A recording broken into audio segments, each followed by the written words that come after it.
Première observation, vous semblez ignorer les travers de l'intolérance de l'UDPS aujourd'hui.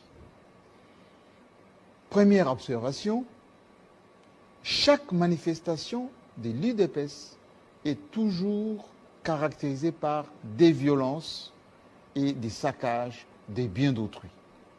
Vous avez l'exemple type en face de vous. Aucune poursuite, aucune flagrance constatée, même s'il y a des procédures qui sont entamées.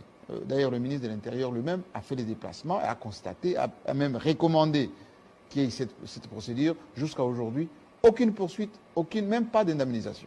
Règle numéro 1. Règle numéro 2. Lorsqu'un membre de l'UDPS insulte les autres, on ne dit rien. On ne poursuit personne.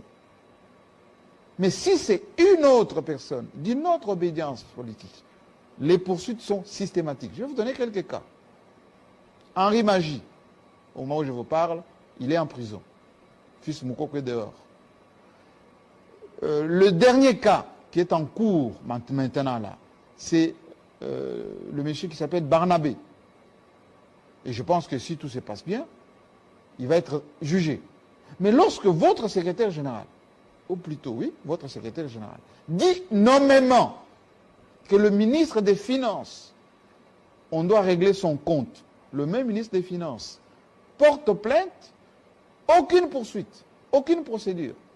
Lorsque votre président Haï dit clairement X, Y du FCC, ennemi public numéro 1, qu'il faut pousser les gens jusqu'à l'exil. Vous êtes un professeur de droit, vous savez bien que dans notre constitution, il est dit nulle part, ou plutôt il est écrit, qu'on ne peut pas pousser un Congolais à l'exil. Aucune poursuite. Lorsque Janine Mabunda, insultée, Tambwe Mwamba, insultée, Mabunda d'ailleurs jusque dans sa féminité, pour ne pas dire ses appareils de femme. Aucune poursuite. Mais quand